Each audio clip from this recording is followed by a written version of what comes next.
reduce that cost under under that 95.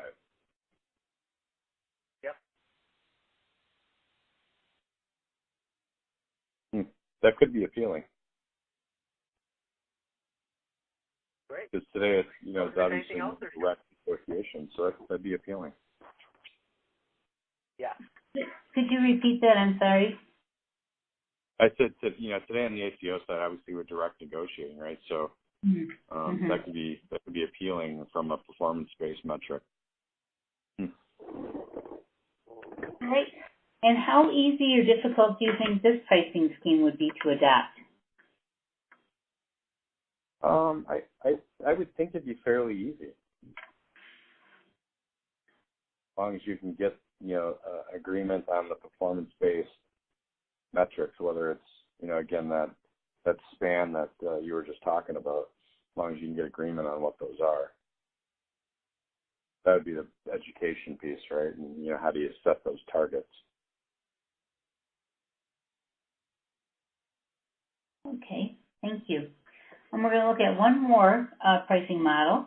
This one is cost plus base plus outcomes gain sharing. So if you could take a minute and read through this, we'll discuss that. Okay.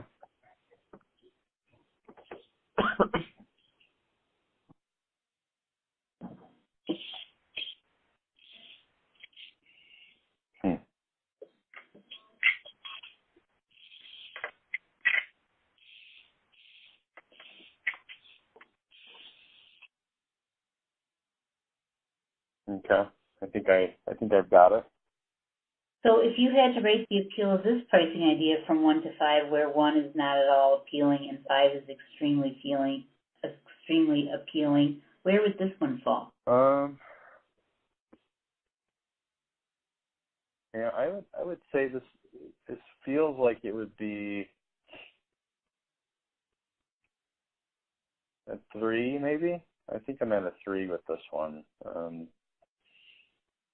It feels like more of the benefit is going to the PBM, but if I understood it right, because you're paying a bonus to the PBM for pre-agreed to outcome thresholds, which I think is based on performance metrics you set, but you're paying them a cost plus a margin up front on even before that, right? That's correct. Yeah.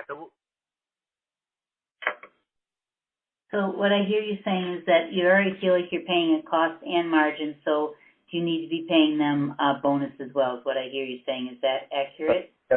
Yeah, I mean, that's what it feels like to me. I could be reading that wrong. It feels like I'm paying the fee, the cost of whatever the drug is or the service I'm paying for, and then margin on top of that for that script. And then now I'm paying, if they actually hit some of these thresholds, I guess it just depends on what these thresholds are and what kind of, benefit we are getting as a company. And if we're sharing in that benefit, but then they're also getting a bonus on top of that. Yeah, the difference there to the, like, for example, the net price per script is this is really that cost plus, let's call it 5%, the X percent, is meant to just cover the basic cost of the PBM plus their administration. So you would create a system where that base fee, you pretty much are making very limited to no margin on. And so the PBM makes all of its money or profit from actually performing on the outcomes for your behalf, right? So you agree to these outcome measures, whatever they might be. You can make them for the whole population. You make them for the diseases. So you're incentivizing them to then actually implement care management programs and things like that. It's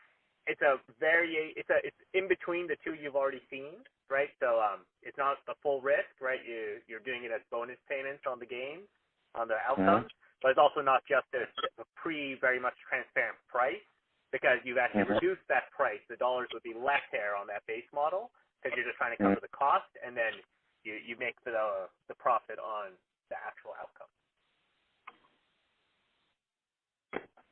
Yeah, I mean, it's interesting the way you described it. I don't know if I like the in-between model compared to the other ones I saw, but it's a little more complicated. Go ahead. No, please go. You're saying.